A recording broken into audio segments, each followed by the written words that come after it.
And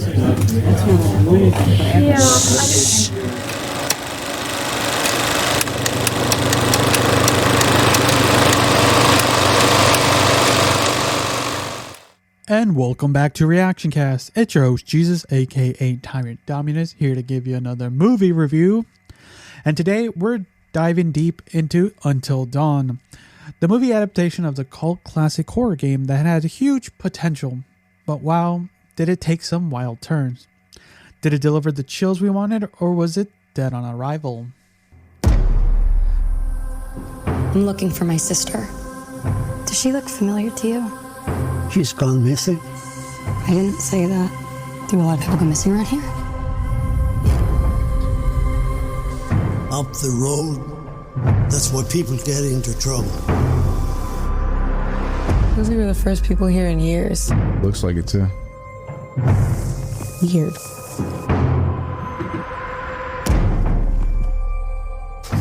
That's my sister's signature. Oh, shit.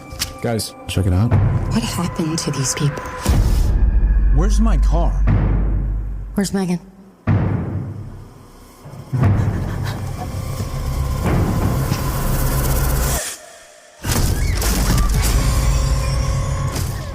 So let's set the stage.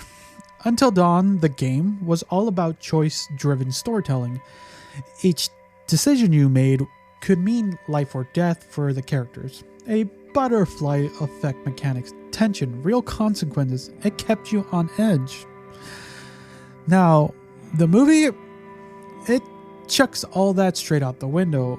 Instead of focusing on impactful choices, it pivots hard into the time loop survival story. Think Happy Death Day or Groundhog Day, but without the cleverness. It's not inherently a bad idea. The loop concept could work, but it ultimately strips away what made Until Dawn unique. So what do we get? A group of friends stuck in a creepy lodge, dying over and over and over again, trying to survive until, you guessed it, dawn. And honestly, in the first half, it was weirdly entertaining. The first half leans into the chaos, creative kills. One character literally spontaneous combusts like a meat balloon. Slasher vibes, ghost, even SCP-style weirdness. Each loop threw something new at them. You could tell the filmmakers were having fun at this point. It had that messy but energetic horror energy that just fun to watch. Also, huge shout out to Peter Stormare for showing up. He played a major role in the game, and seeing him back here felt like a nod to the fans.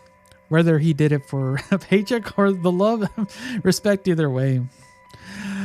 The characters though, the main cast. Oh man, where do I even start? Picture this. You're trapped in a death loop with most annoying, shallow people you've ever met. Every single character feels like they were written in a rush. You know, there's the tough guy, there's the quiet girl, there's the girlfriend, there's the comic relief, and that's could I say more? Because that's pretty much it. There's no real depth, no real emotional growth, no real reason to care whether they survive or not. It's honestly more entertaining to watch them fail. And just when you think the chaos might build into something awesome, boom, the movie slams into a wall.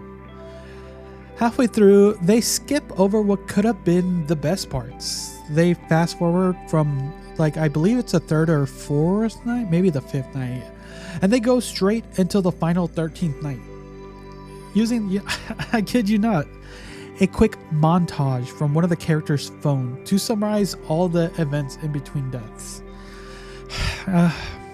You can see flashes of cooler and scarier threats that we never actually get to experience. It's really disappointing. It's like they made a trailer and forgot to make the actual movie.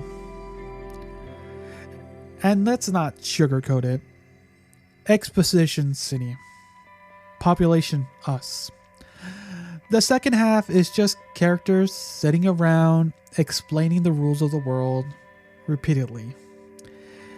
Instead of just showing them learning, adapting, surviving, they just dump all this information on us like a busted fire hydrant.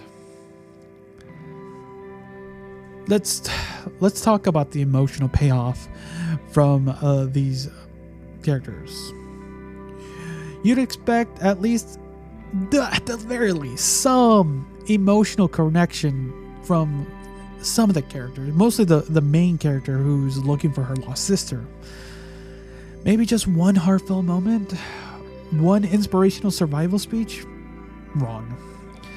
The emotional engagement here is a solid whopping 0. These characters could have turned into puddles and I'd barely blink. And then, just when you think the film's like finally wrapping up, they try to clumsily tie back to the game's lore.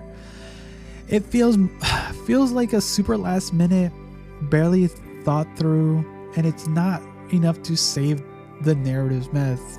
It was cool, but it was like, why bother? But the absolutely cherry on top was the climax, the final boss battle of this film.